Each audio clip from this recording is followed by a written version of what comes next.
South Africa blocks transfer of arms to Poland. Very interesting. I didn't know South Africa was that strong, or South Africa had so much muscles and biceps. Blocks arm transfer to Poland. We are not sending arms to Poland. How is that possible? So they're blocking arms going to Poland, fearing that the arm will end up in the end of Ukraine. Let me explain to you, give you a context. The Polish government orders arms, shells, from South Africa, from a company based in South Africa. This company is a German company based in South Africa. Polish government orders weapon from this company. And South Africa say, no, we are not sending you the weapons. No, you've paid, but no, you're not receiving the weapon. Why? Because we believe this weapon might end up in Ukraine. And Ukraine having this weapon just means that Ukraine could be bombing our friend, Russia. That's strong, eh? I mean, this is like a move America will do, like, we're blocking your stuff. You're not getting it. I'm sorry, but yeah, you're not getting it. It's just cool to see South Africa move in the same way, like, you're not getting this, okay? You ordered weapons, we let you order, we let you finish the order, but no, you're not receiving it because you might be misusing this. Just like Americans said, Iraq's got weapons of mass destruction. We need to go get them. Even though nobody's big brother to control anybody. I mean, people have the right to do what they want. But America can say, you have weapons of mass destruction. We can come to your house and take them. I just wonder why they don't do it with North Korea. No, they can't, because North Korea will bomb them for you. Because they really do have weapons of mass destruction, unlike Iraq. Anyway, let's get back to South Africa. So South Africa blocks transfer of arms to Poland, fearing they will end up in Ukraine. Okay, they have altered the delivery of weapons to NATO nation. Everybody's asking question, who is South Africa supporting? Is it Ukraine or Russia? Because South Africa, remember, say they were neutral. They're beyond nobody. This move is a significant geopolitical move by South Africa. They're not even playing.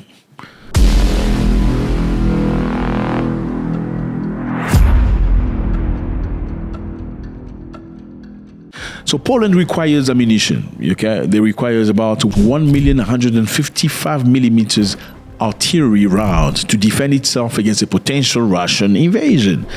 You know, Europeans are all scared of a Russian invasion. You know, if you leave the Russians, they're going to invade Poland. Next thing you'll see them in France saying peace, yes, bleh, if not in Holland. So you need to stop the Russians. And for that, you need to order as much weapons as possible. So Poland ordered about 50,155 millimeter shell from a South African company named Denel Munition, a subsidiary of a German arm manufacturer, Rheinmetall. Okay. So obviously, normally Poland will order from Slovakia, but they can only get 30,000 shell. But they need about 1 million shell to defend itself successfully against Russia, they say. South Africa with a bold move, say, fella, you are not getting this weapon. Okay, you can do whatever you like, we are not doing this.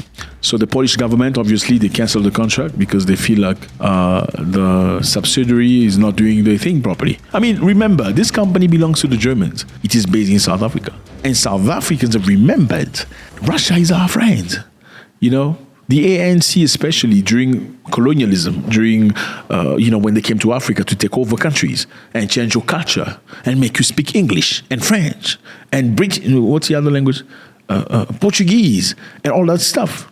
You know, and make you think that thinking in English properly or speaking French properly, writing properly with no grammar error is a sign of intelligence. At that specific moment, the Russians came to Africa for the opposite reason.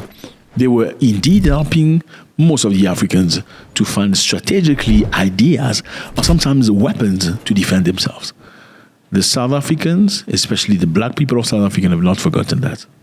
And as far as the world is concerned right now, black people in South Africa still have a tremendous amount of power in government, in decision making. So they decided, no, we are not sending weapons to you, fellas.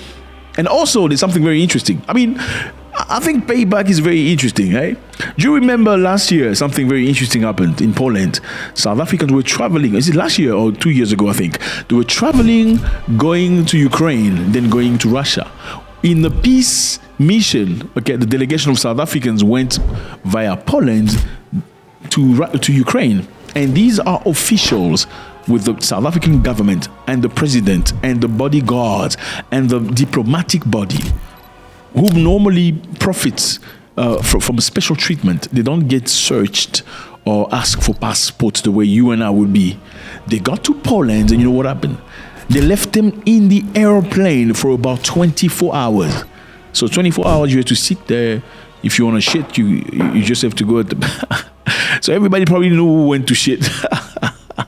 Like she's disappeared for about 5 minutes. I think she's probably shitting right now. Crazy stuff, right? So no privacy. This is disrespectful to the African people.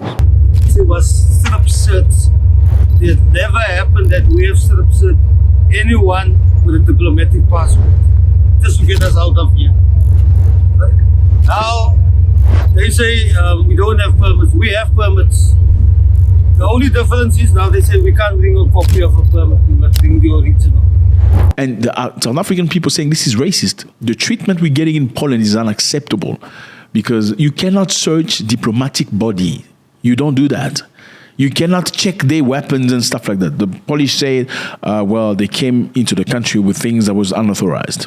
But the goal of South Africans in Poland is that they were going via Poland to go to Ukraine with the goal of trying to find a solution between Putin and his friend Zelensky. No, they're not very much. So Poland blocked the South African delegation traveling for a peacemaking mission to Russia and Ukraine from getting off their plane for hours.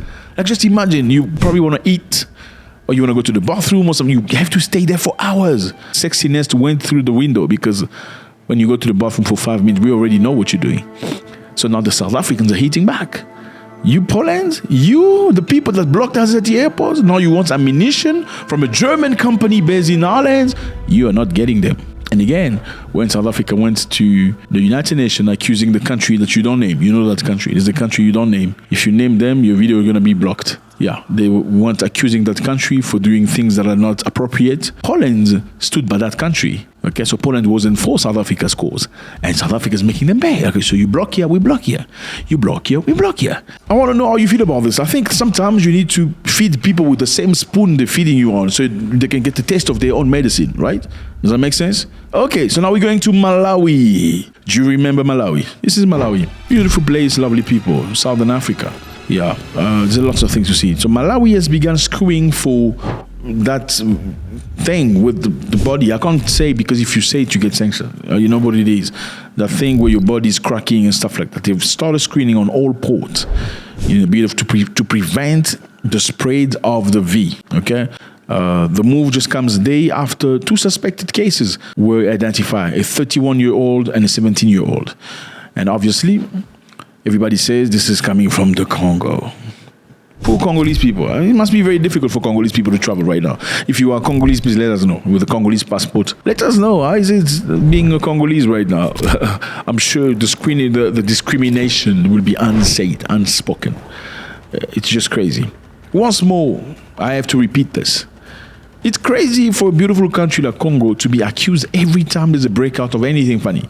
Just watch it. I was actually very surprised that when this came along, they never said it came from the Congo. Yeah, it was crazy. I was very, very surprised. And Congo is such a beautiful country with so much resources, gold, diamond, uranium, you name it, it's there. The uranium they used to use the atomic bomb, the one they threw in Japan, Nagasaki and Hiroshima, came from the Congo. So the country should be thriving, looking great. Congo has the capability of producing enough electricity for the entirety of Africa. Entirety of Africa, I'm telling you. But they don't want that because they're going to be losing money. If they're making money or something, then good. If they're not going to make money, they're going to create wars and invasions and terrorism and stuff like that. Just notice, every country in Africa that has terrorists, criminals, wars, has riches. There's no poor country that has that. None. There's 0 country in Africa that is, actually, most African countries are just rich. Yeah, it has to be rich to fund those type of things. It's insane. Now, Pavel Rudov, this is a very interesting human being, very smart. I just believe some people are extremely gifted. You know, they just have this ability to create things, ability to be superior. I don't know if it's because of reading or I don't know what it is, but yeah. So this guy is a genius, let's say genius. He is the CEO of Telegram. You know, Telegram is the opposition to WhatsApp. And unlike WhatsApp, Telegram is supposed to be very private, very discreet, protecting user, data and stuff. So he's been arrested in France. Obviously, as you can read his name, Pavel Rudov. He's from Russia. He's found himself in the wrong side of the Europeans. They've arrested him by the French authority, and they've accused him. So he was arrested at the airport on Saturday in Paris. 39 years old, billionaire. Imagine if you're 39 and billionaire in dollars. What are you going to do with the money? Crazy. Some Africans will marry 12 wives or something like that. If it's an African woman, she say, I don't need a man. I can do all by myself. Anyway, let's get back on track.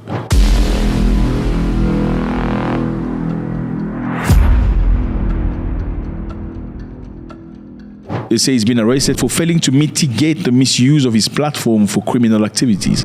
In other words, Telegram, because it's a private, secret, protected network, is enabling criminals to do things. What does that sound like? I think that sounds more like you need to give us access to your platform. We need to be able to see your users' activities. You need to give us a backdoor. If you don't give us a backdoor, then we're going to make it difficult for you. Well, this guy's from Russia. I believe some people just have integrity because this guy has found himself once in the past in the wrong side of the Russian administration when he refused to block Russia's opposition leader, Alexei Navalny. Okay, so he stood up to Putin also in the past. He's not necessarily biased. He also refuted attempt by Russian Secret Service to provide data on VK users. Okay, so this guy is rich. Him and his brother built these networks and sold them, built another one. They continue to do this.